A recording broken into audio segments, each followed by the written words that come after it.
finally, I'd like to introduce Carrie Carlson.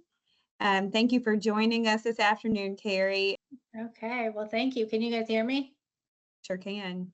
All right, thank you. And I am going to start sharing my presentation here with you all.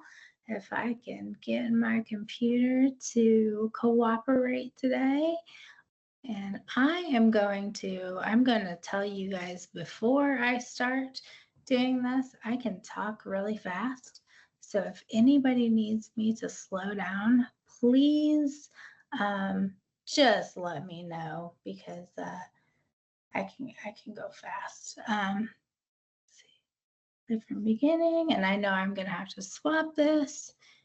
Or did I switch it the wrong way? Yep, nope, that's great. Okay. Okay. Thank you. Yes, thank you. So,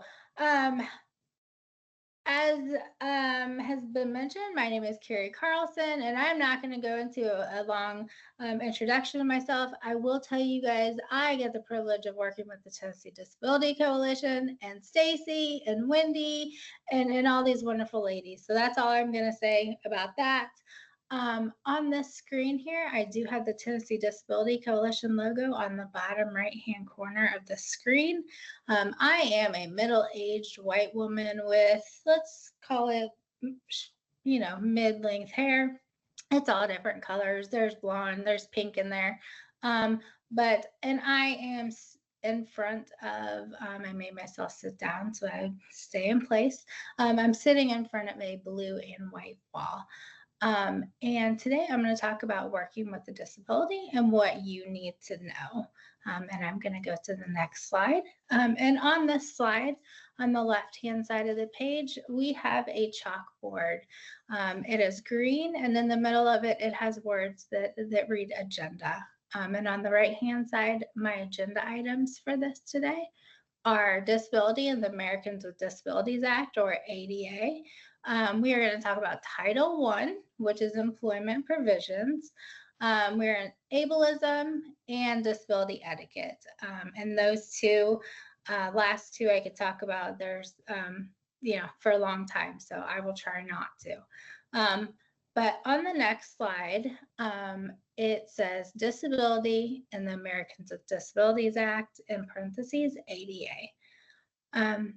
And I went to the next slide, and on the top of this slide in the middle, there are several, probably 6, little cutouts that represent people from different backgrounds, different ethnicities, and then some of them appear to be in a wheelchair representing a disability.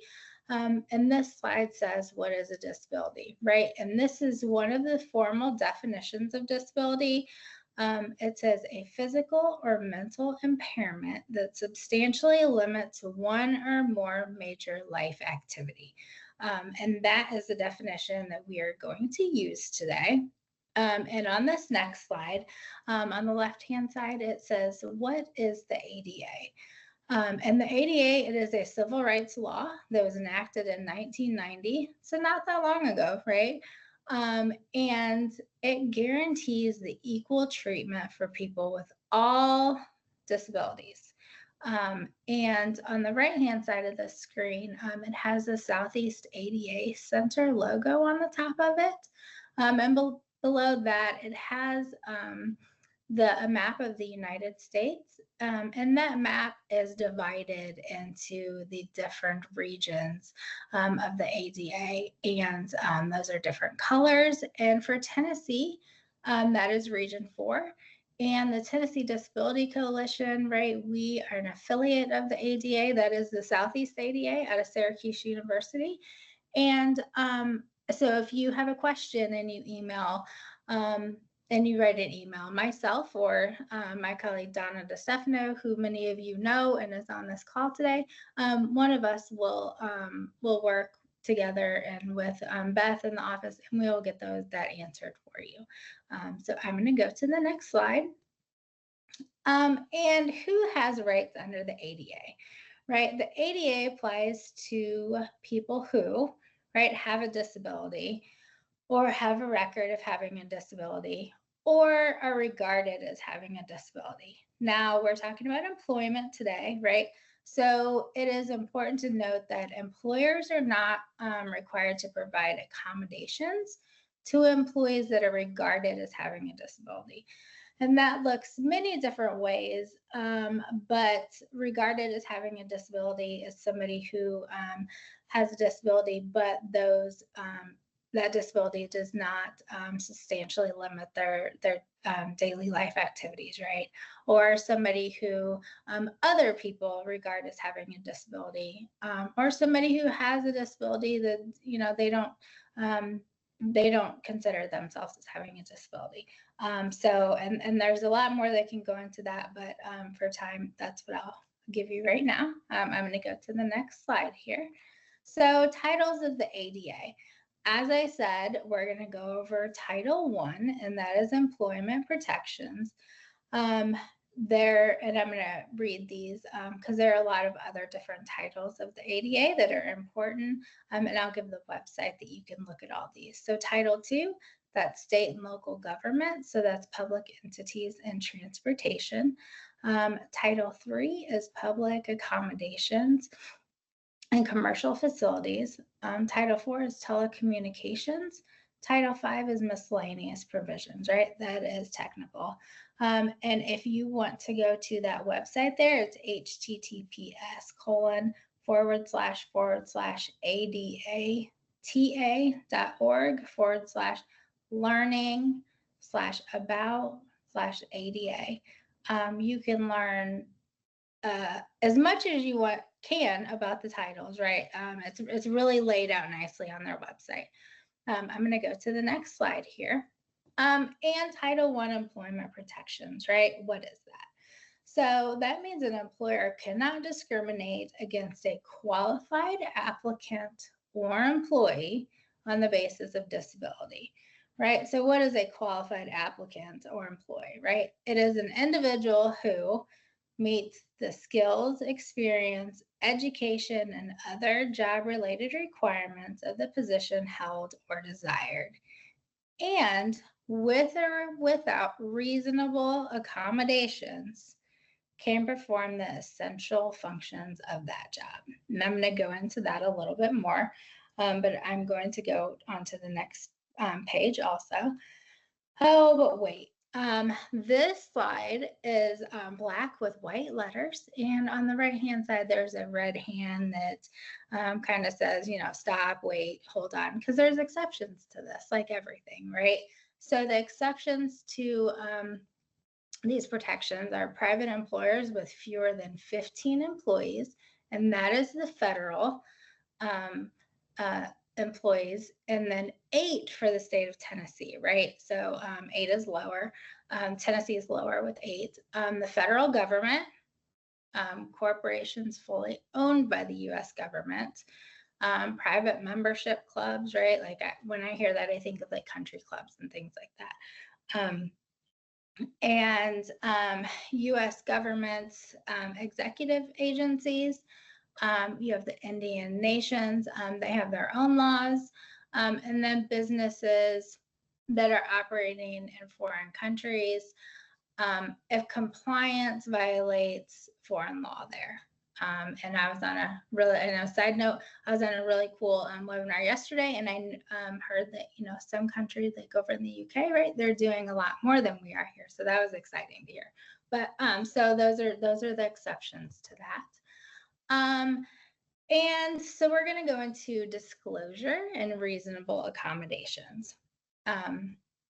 And so disclosure versus self-identification, right? So disclosure, that is voluntarily sharing information about your disability, right? The ladies who I work with, they know I'm pretty open about sharing my disability, right? I have a vision disability. But that really depends on the situation too. So that fully disclosing that to some people willingly, just coming out and saying it like I did to you all.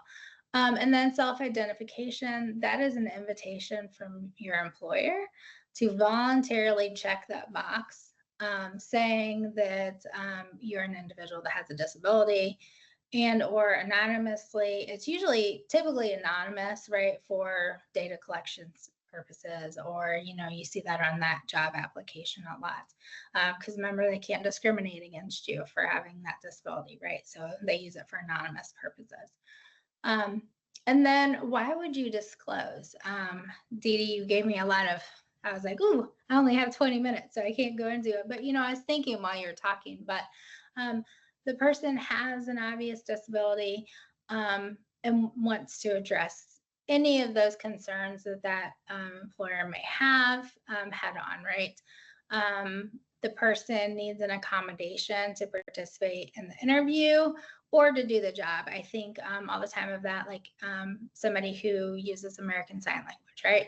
So that is one of those things that come to mind. The person is coming back to work after sustaining a TBI or disability diagnosis and will need those accommodations to come back to work and to perform that job. So those are some important things to think about with disclosure. And reasonable accommodations. And on the top of the screen, it says reasonable accommodations, but the DATIONS is under a magnifying glass, right? Making those letters a little bit bigger because that is, an accommodation for some people, right? But that could be using assistive technology like screen readers, JAWS, audio text software, changes in your schedule. I also don't drive at night, right? So I might need a change in my schedule for that. Leaving early, coming in later. Working from home, right? We've all got kind of accommodated to that. Changes in the work location or environment, reassignment, right? Especially if you can't do those job functions anymore if you're coming back. And then sometimes leave. Some people might require leave of some kind. And then tips for disclosure, right? Focus on the need and the now. Make sure that you're discussing the work barriers. Be specific, focus on the job qualifications, not the disability, and give examples of what you need, and request the accommodation you're requesting. And I'm going next slide. And then other things to remember also. You might have to provide documentation from your healthcare provider to get an accommodation. You might not get the exact accommodation that you're requesting, right? Again, this is that having that conversation is kind of a place to educate that employer on what you need and why. But the employer does have the final say at the end of the day. And this is a process and your needs might change, right? And the people who have sustained a brain injury, right? You know how that can change from day to day. From it's now bright and sunny out, so I might need my sunglasses. As of 2 hours ago, I would not have needed my sunglasses, right? So this is a process that you might need to make changes, and you've got to remember to work with your employer or your employee to figure this out. It's called an interactive process. And I do have a really good webinar. I think it was 90 minutes that Barry Whaley from Syracuse University from the Southeast ADA Center did not that long ago. It's a really great webinar that I do suggest people to watch because he really went into this fully in a very educational webinar. But ableism, right? So at the top of this slide, there is a lady who is sitting in a wheelchair. She has a blue suit, jacket and pants on. She has brown hair and she has her chin resting on her hands. And she's sitting at the bottom of stairs, right? Really good example of ableism, right? But what is ableism? So ableism is discrimination or prejudice against people with disabilities based on the idea that those with a disability are less than or inferior to those without a disability, right? And down here it says my lived experience. And this is me, Carrie Carlson, talking, right? My experience of this is ableism usually is very unintentional, right? People, you don't know what you don't know. And if you haven't experienced this as a person with a disability, sometimes it's hard to know that you're doing this. So that's just me. But examples of ableism, right, is having an event at an inaccessible location, like those stairs, right? If somebody can't get in, that's not very cool. Assuming that an applicant with a disability is less than or is less qualified, right? They can't do, making the assumption that they might not be able to do that job. Questioning or dismissing or ignoring a disability. Um, get that all the time, right? Not asking about accommodations. And that's for many different things, like webinars and meetings and things like that, and not including people with disabilities in the decision making process. And I have this underlined in all caps. I'm yelling this for a reason because we work with the Tennessee Disability Coalition, right? Many of us are people who represent the disability community and are part of the disability community, but we still have people from outside come in and help us make decisions on things. And help us with, what's going to work, what would you need. When we have an event, like I'm going to throw a disability down the hill out there, right? We ask people about what they might need. And I'm going to the next slide. And on this slide, this is a good example of us asking the disability community, right? This is our disability etiquette guide, which is also in those resources. On the left-hand side is a screenshot of the cover of that disability etiquette guide. There is it looks like father and son possibly in the middle, maybe sitting at a kitchen table, and they are looking at the camera. And it says disability etiquette, how to connect with people with disabilities. And I'm going to go to the next slide. But we had a lot of people with disabilities read this and help us get everything right and get things in there. And on this next slide, I have at the top of the screen on the left-hand side, there is a communication device on there. Kind of looks like an iPad, so that is to help people communicate. There's a drawing of somebody signing love. And then my favorite picture at the bottom is a little pitty. He's tan, my favorite kind of dog. And he's got an American flag bandana on, and he has his service vest on, right? He's a service animal. But the table of contents is on the right-hand side, and I'm going to go through these. So in our disability etiquette guide, you can go through it. The table of contents is right, things like meeting a person with a disability, interacting with a person who uses a mobility aid like walkers, wheelchairs, etc., meeting a person with a disability that affects speech, communicating with someone who is capital D/deaf or uses an assistive hearing device, interacting with someone who is neurodivergent, meeting someone with intellectual and developmental disabilities, interacting with someone who lives with mental illness, engaging with someone who is blind or has disability that affects vision, service animals, ways to make your events and meetings more inclusive for people with disabilities, and then using appropriate language. And I can't tell you how many people I've sent this guide to that they have loved. You just sent it to them, right? But they needed it for those last two bullets on there, right? So those are the things in our disability etiquette guide, and you're free to download it. It comes in many different formats, right? And this slide says it depends. And on the right-hand side, there is a street sign that goes three ways, right? It says right, green background with white letters. I can't talk now. It depends is red with white letters, and wrong, I think that's blue with white letters. But it depends, right? Because when you're talking about ADA, it depends on so many different things, right? The circumstance, the situation, what happens, what you've already done. So it depends. I found Donna, she, when I started doing this work with her, she said it all depends. And she's like, you're gonna learn that. And I have learned that, and I wanted to leave you all with that. It really depends. So if you have a question, reach out to us. Here are those resources. I'm not going to go through this, but you will have these handouts in different formats, so it should all be accessible. If not, there, we'll do questions in a minute. Here is this last page. It says thank you. And again, my name is Carrie Carlson. And if you have a question, you can reach out to me. My email address is on there. It's Carrie, CARRIE _C at tndisability.org.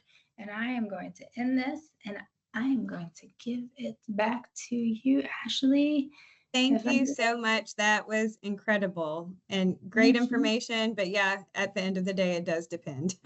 There's so many factors at play, no doubt. Yeah. So Carrie will also be a part of our panel coming up. I know we are starting to wind down today, and I want to give you just a little bit of time for a break. I think we're going to cut it down to 5 minutes because I do want to ensure our panel has enough time to answer these questions you may have during your break. If you could think on maybe one question you have that you've thought about throughout our day together, whether it's for these presenters or not, that would be super helpful. And if it is not for these presenters, we'll certainly make note and do our best to find out the answer. But let's come back here at 1:35 Central Time, and we'll see you then and get started with our panel. Thank you.